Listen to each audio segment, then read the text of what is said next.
Hey guys, it's Katie. Welcome back to my channel and welcome to the first video in a new series. So basically, the idea behind the series is that I really love Q&As. I love watching them, I love making them, and you guys ask me questions like all the time in all different places. And so I kind of wanted to make a series based around Q&As, but like for specific topics. That way you don't have to sit through like a long Q&A video if you're not interested in a specific topic. And if there's one topic that you guys have a lot of questions about, then I can just dedicate an entire video to it, if that makes sense. So the first episode of this new series is going to be about veganism, being vegan in college, my vegan experience, all that kind of thing, just veganism in general, because a lot of you guys had questions about that. I think I'm gonna call this the like ask me anything series, because then I can just like fill in the blank at the end, like ask me anything about ... veganism ...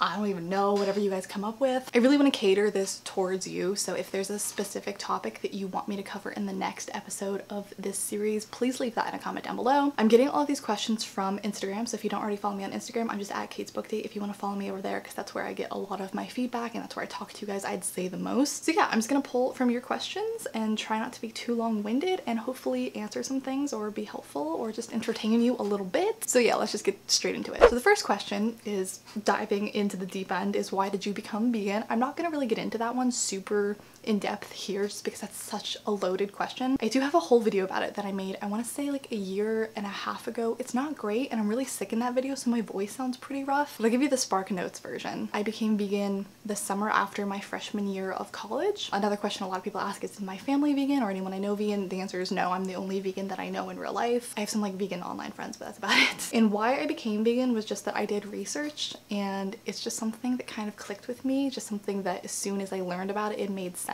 And there's really three main reasons why I would say people go vegan just in general, and that's ethical reasons, environmental reasons, and health reasons. And so mine would definitely be a mix of all three. I would say the primary reason why I went vegan in the first place was the ethical reasons, and then the more I learned about the health and the environmental reasons, that's kind of helped me stay vegan. The next question is how to approach social situations in being vegan, like going out with friends or stuff like that. Okay, this is actually a really big one and I'm glad someone asked this, because I'm not gonna lie to you, it's not super easy. I think the longer you've been vegan, the easier it gets because you've been through this like several times and you start to get good at it. I mean, usually if you have good friends, they'll like ask you before they go out to a restaurant, like, is there something that you can eat here? I would really just recommend looking up the menus online and just being prepared ahead of time. You can wing it when you get there, but it's always kind of just nice knowing in the back of your mind that there's something that you can get. When in doubt, honestly, restaurants probably hate me. I'm probably that customer that they all dread, but I order off the menu, like things that aren't actually on the menu. If I see that it's in dishes, I'm like, I know you have the ingredients for this, can you just make me this? I'll just ask, like, can I get a plate of vegetables? Can I get this salad? Can I get a side of french fries? And then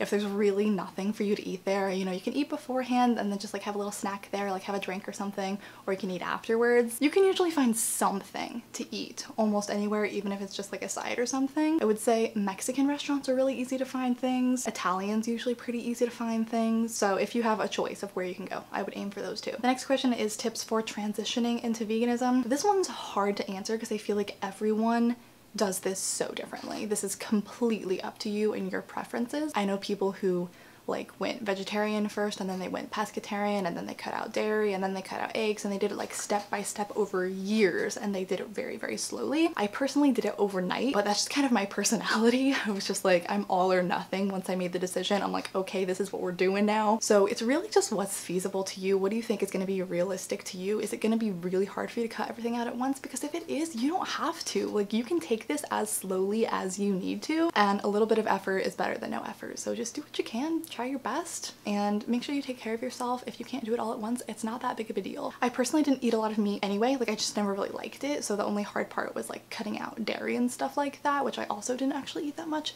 It was more like cutting out the things that had those things already baked in them, like baked goods or like prepackaged foods that I could no longer eat, if that makes sense. But I don't know, tips for transitioning into veganism. I would just constantly remind yourself why you're doing it. So if there's a documentary that you watch that like really struck with you, maybe like rewatch it every couple of months and just constantly remind yourself that this is something that you want to do and not something that you're being forced to do. And just kind of reminding yourself why this is something that you've chosen to do is kind of helpful. Another question, is there a way to ensure a healthy balance with like omega-3 fatty acids and other like nutrients and stuff like that? Yes, you can get everything that you need while you're vegan. I think this is a very common misconception, is that you're going to be like deficient or you're gonna not get things and you have to take like artificial supplements, and this is totally not true. If you're concerned about it, just do your research ahead of time. Another question actually was like, do you track your protein and vitamins and stuff to make sure you're getting what you need. If this is something you're concerned about, you could totally do that. There's apps that you can like track your food and it will measure like those kind of things, like MyFitnessPal, LifeSum. Those are some apps that you could like track the foods that you're eating, at least for like the first couple of months, I would say, just to see if you're doing okay. Also, personally, I get a blood test probably once a year just to check in with everything to make sure I'm not deficient, and the doctor just kind of checks in with me and is like, yeah, you're still doing good. So that's just kind of like a yearly way that I check in. But is there a way to ensure those specific things? Chia seeds are a great way to get your omega-3s. There's plenty of vegan foods that do contain these. I would just say do your research. This was something I did when I first went vegan, which actually kind of sounds weird, but it helped a lot. I made a list of every food that I could eat, that I like to eat, like literally, like I opened a Word document and I just started listing out things that were vegan, and I just had this huge list of foods that I could refer to that I could eat. And then if you get stuck, just like Google like vegan sources of this and blah blah blah blah blah, and you'll find vegan sources of protein, vegan sources of magnesium, vegan sources of omega-3s, and just add them to your list. So it's just something that you can refer to if you need to. Next question is, are you a dietary vegan, a lifestyle vegan, or both? It depends on whose definition of the term we're talking about. I can make a whole video about how I hate the distinction between vegan and plant-based. If you try and tell me that I am plant-based and not vegan, I'm gonna punch you, because who freaking cares what I call myself? To me, veganism is a belief system. It's the way I see the world. It's the way I'm choosing to live my life. It's these things that I believe in, and however I choose to enact that, I think, is a personal choice, and it's really no one's business. It's the same way, say you're religion, you're a Christian, and that's because of your certain beliefs, and so of course you're going to act certain ways and do certain things because of those beliefs. But you can like still do things that like don't really align with that religion, but you can still call yourself that religion. You know what I mean? I don't know if this is making any sense. My point is, I'm probably primarily a dietary vegan. I really focus on what I eat, but also just kind of like the principles of what I believe, like non-violence, compassion, not doing harm to anyone around me, are like values that I take in the rest of my life. But if we're talking about the nitty-gritty definition of the word, do I own anything in my house that's not vegan? Is my car vegan? Are my shoes all vegan? No. Like, have you tried to find a vegan car that's actually affordable? It's not easy. Do I have leather shoes from like high school that I haven't thrown out because someone gave them to me and they were very expensive? Yes. So that's my answer to that. How did you begin to make the switch? Yeah, I just did it overnight. That doesn't mean I didn't have like slip-ups and I messed up, but I just kind of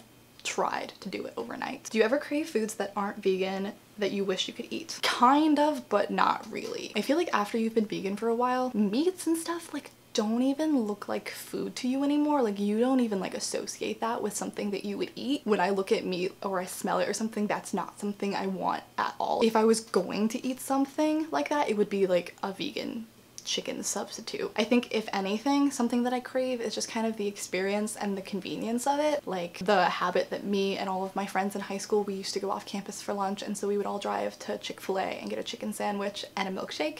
And so sometimes I'm feeling nostalgic and I just like want to go out with my friends and do something like that, and the convenience of it and like the social aspect of it, I miss that, not the actual food, if that makes sense. Oh, I like this question. Besides the animals and health benefits, what is your favorite part of your diet? This is gonna sound really cheesy, but honestly, I feel like I'm a better person. I just feel like veganism has really like opened me up to looking at the world in different ways and just really thinking about how my actions affect others, not just the animals that were being eaten, but how the planet is getting affected and how I'm affecting the people around me based on the mood that I'm in and how I treat other people. And I just feel like it's really made me more conscious of myself and my actions and how that can have like really big repercussions that you're not even aware of. So it's probably not where you were going for, but that's my favorite part. A lot of people asked what was the hardest thing to give up when you went vegan.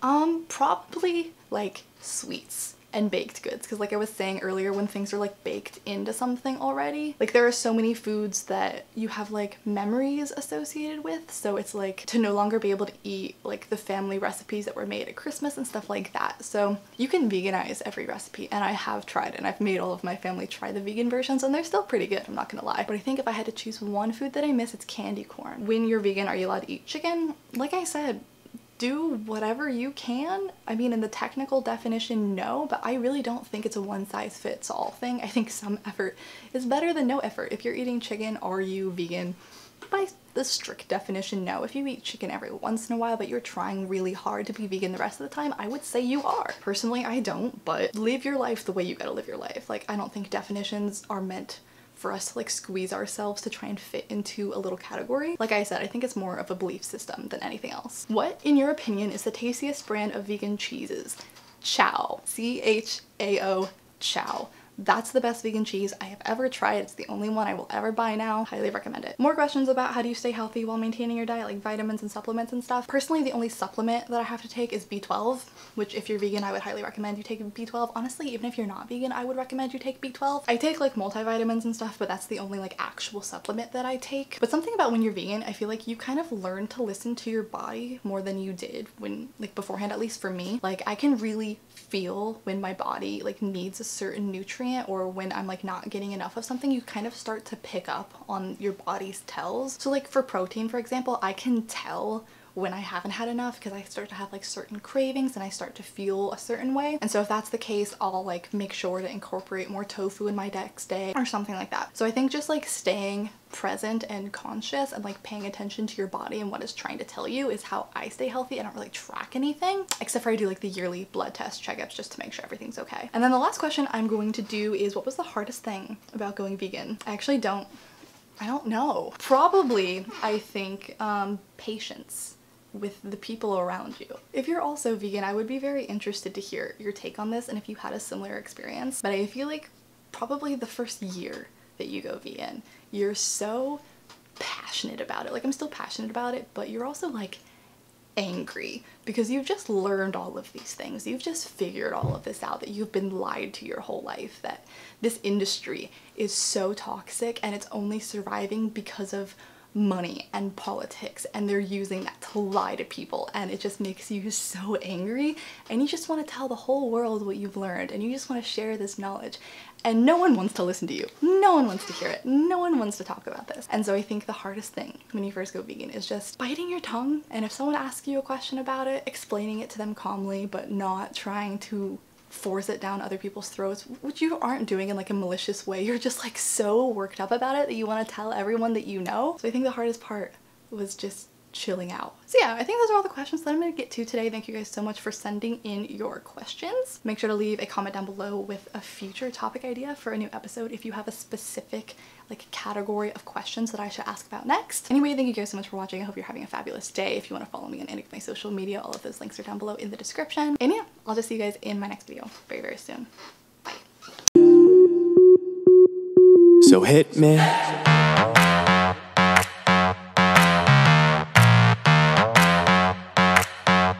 So hit me.